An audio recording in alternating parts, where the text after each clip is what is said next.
Hi, everyone. Welcome to Entrepreneur Showcase Series brought to you by Patranya Media LLC and Parkway Media Partners. I'm your host, Patranya Poonswan. Well, today our guest is Kevin Porter. He's the founder of P.A.T.H Project. Welcome, and thank you for being here, Kevin. Thank you for having me. So great to see you. And P.A.T.H Project, this is a nonprofit that you recently just relaunched here in the Las Vegas area, but you started this nonprofit back in Kentucky, where you were born and raised, right? So tell us a little bit about P.A.T.H Project. If people have never heard about P.A.T.H Project, what is this all about? P.A.T.H, P.A.T.H is an acronym for Progressive Action Towards Higher Results. And it's a personal development program for at-risk teenagers. And the way we define at-risk is any kid that's exposed to more negative influences than they are positive influences, where there's a significant amount. And the program is basically broken up into 4 parts. The first part kind of prepares them for personal development. The second book is it's the meat of the program. It's the personal development, and then the third book is called Lasting Fulfillment, and it's like the maintenance. Once they learn how to become the best possible version of themselves, the third book teaches them how to maintain that, and then the fourth book is about application and how to have a really successful life. So basically, it sounds like this is a program that you came up with to help teenagers, right? So this is aimed at teenagers, and they're broken out to 4 different books, which we're going to talk about in detail in just a little bit. But basically, this makes up a program that helps them grow from a place that you said would put them in a wrong path, or put them a path that will, go into a negative point of their lives into something more positive. So with these 4 books, what you've done in Kentucky when you launched this program is to put it to different programs, right? Where they can have a facilitator that you train in order to put this program into reality. Yeah. So how's it worked so far? How did it work in Kentucky, and how do you envision doing that right here in Las Vegas? The way it worked best in Kentucky was when we licensed it to the Kentucky Department of Juvenile Justice and Jefferson County Public Schools.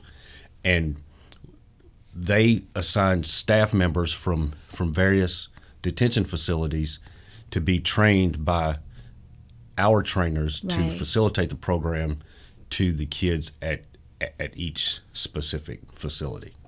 Got it. So this is kind of incorporated right into, like, if the kids are sent to, is it after sentencing? Is that how it works, or is it another program?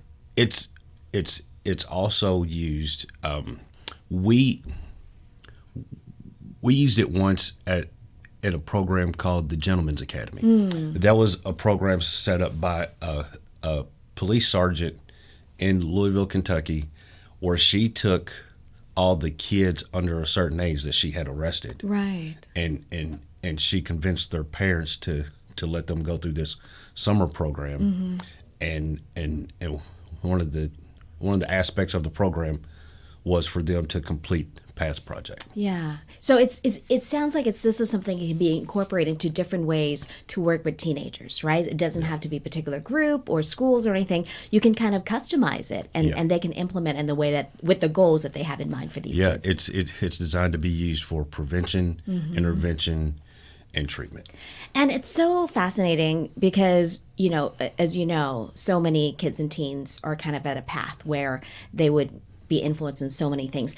Was this something that was personal to you in your life as you were growing up? That's why you were, influenced to start something like this. Well, I mean, I used to be an at-risk teen, and what I saw was at-risk teens. The parents of at-risk teens are usually just grown-up at-risk teens because they were never really taught or shown another way. I was lucky enough to get into a lot of trouble, so that I was forced on.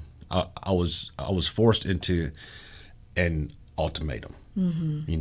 Get right or say goodbye to society. Right. And that kind of forced me to to start looking at the different paths that my life could take, and to stop believing what my environment was trying to convince me of, and to see what other options I had. And I went through a lot of treatment, a lot of therapy, and once I came out of it, I used to do a lot of speaking at facilities and colleges and institutions all over the country. And one of the things I noticed when I was speaking to a group of prisoners was, I wished I could get to these guys before they were convicted felons or before they were drug addicts. And I realized to do that, I would have to get to them when they were younger. So I started to create a program to do exactly that. So that's the prevention before they even get into where it's point of no return. That's where the idea originated. I really like that. And was there, and I know you started this in Kentucky, and you and your wife just moved to Las Vegas just a few years ago and wanted to start something like this here. Yeah. When you were in Kentucky, though, was there a particular story or personal story of a student or a teen that kind of really stuck with you of how they were able to use this program in a way that you intended it to be? There was actually a lot of them, especially the kids from the Gentlemen's Academy. There was a group that they didn't consider themselves the group, but they ended up being the ones that were left. I mean, that program started with 70-something kids, and by the end of it, we were down to 12. And it's because there were certain rules and guidelines. These were the kids that stuck with it, basically, yeah, right? Yeah. There were rules and guidelines that they had to follow to stay in the program. And I mean, these kids were the worst of the worst, which is what we wanted, and they would fight and they would steal and they would get sent home. But the ones that stayed, I mean, they really saw that they had an option, and as much work as it takes, that's the goal, is to show these kids you have an option. You don't have to go that way. Right. And the way that you design these books, and they're 4 different books, right? Yeah. And each of the books, as they get into it, it's like this path. Yeah. Whence to get to the end. And you said that a school can essentially use something like this and be able to implement it and customize it so it lasts the whole school year? Yeah. Each book has a different number of lessons, and how long it takes to go through a lesson is up to the facilitator. Got it.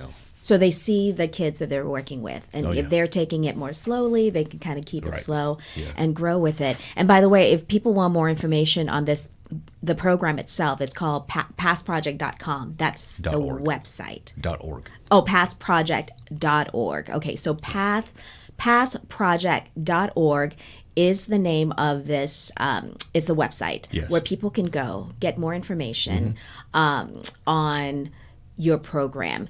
And this program is something that if people are interested, for example, if a school wants to come on and work with you, can they just contact you directly and just get trained, like have someone from the school train with you to be a facilitator? They don't train with me directly. We have facilitator workshops all over the country, depending on where that facility is located or where they want to send their staff member to be trained. But they would choose someone from their staff to learn the program and then learn how to teach the program, and then that facilitator would go back to that facility and teach the program to a set number of students. We have very specific guidelines. Like there's a maximum number of students each facilitator can teach during a class. There's licensing fees and there's the workbooks that they have to follow. So quality control is really important to us because the program is of a specific design, Right. and for it to work the way we designed it, it's got to be implemented the way we. And that's really good to hear that you really, you want this to work. You want this program to be successful. So you want to make sure the partners really understand Yeah. what your incentive and what your goals are. And this is what's really exciting about this interview is I want to have you get the word out about this really fun but really important event for you that's coming up on December 15th. So tell us a little bit about that. We are doing a Christmas gala fundraiser / toy drive. We've partnered with Toys for Tots, one of our favorite nonprofits because, we love Christmas. Right. We love kids and the Marines, So the Christmas gala will be at the Sterling Club. There's a VIP dinner from 6 to 7, and then the reception starts at 7. We're going to have live music by Nieve Melandra and her band. I love her. Yeah. She's great. We're going to have the Sterling Club has great food. We're going to have hors d'oeuvres throughout. It's open bar, so come and drink and be merry. We're going to have elves. We're going to have a Santa. You have to bring an unopened, unwrapped gift to donate. That's the toy drive part. And it's really important that the gifts are unwrapped. Got it. Yeah, Toys for Tots, such a great organization. And I know that you've done this type of gala back in Kentucky. Every year. Every year. So you know that it works, it's successful. And, of course, holiday parties, galas, that's what the city is known for. But this event is so important for you as founder of P.A.T.H Project because it really helps to sustain this goal and what you do with this project for people who can't necessarily afford this project, right? Right, yeah. The program, there's licensing that has to be paid for. Facilitators have to be trained, and we have to pay those trainers, and we have to pay for workbooks. Some facilities just don't have it in their budget. Right. They just don't. Yeah. So that's why we do these fundraisers, so that we always have enough funds to make sure that those facilities can have their facilitators trained, and they can be provided with workbooks for all their students. Yeah. And then nobody has to be left out because of money. Right. And it's so important. And I know, as you know, and you've lived here in Vegas for a few years now, so many people in the community are so supportive of so many great projects, but it's getting your story out there, right? Letting people know what you do. What do you want to tell these people that are looking like, which gala should I support? What organizations should I support? Why is this so important, especially as you're living here and you and your wife get to know this community in Las Vegas, that your project is so important in this community? Because it's Christmas, and the essence of Christmas is giving. I mean, when you're a little kid, the essence of Christmas is receiving. Right, but as an adult, and the more prosperous we become, the more we have to give back. Right. And if there's ever something worthy of giving to, it's the betterment of a child's future, and we do what we think is some of the most important work in assuring that these kids who are destined for failure have a really good opportunity to be productive, responsible members of society. And you're that living example that if you take that right path, right? If you follow the people who are making positive things happen in this community, there's a way out. Oh, right? yeah. Because a lot of these kids and teens, maybe they feel like they don't have a way out, but you're showing through this program that there is a way out. And I didn't even know I was an example of what could happen, because when I went through treatment 3 times before it finally kicked in. I had a daughter, and for me, that was the turning point. Yeah. It was like, I don't want my daughter to grow up with a father like this. So I changed, and I've published books. I have multiple companies. I'm a licensed engineer. Yeah. You know, and after I had done all of that, somebody came to me and was like, you know, you're really an example of what could happen. Mm-hmm. You should share that with people. And I was like, okay.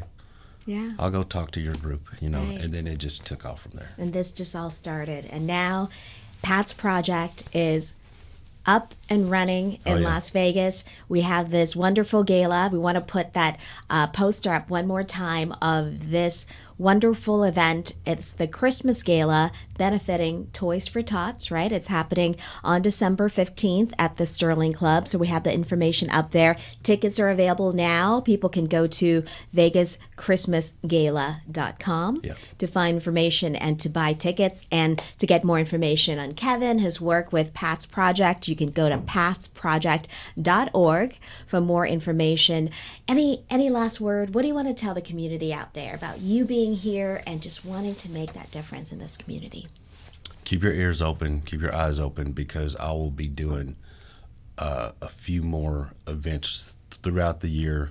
They're going to be big, they're going to be fun, and they're all going to be for Pat's Project and whatever nonprofit we partner with. I plan to partner with a different nonprofit for each event that we're going to do. We're going to do fashion shows, we're going to do derby parties, and they're always going to be to benefit some of our underprivileged community members. Well, you know what? Vegas needs people like you, and thank you so much for all you do. Oh, you're welcome. And thank you so much for being part of this show today. And thank you for tuning in to this episode of Entrepreneur Showcase Series, where we get to feature and highlight business and community leaders and what makes their stories unique. Thank you so much for watching, and have an amazing day.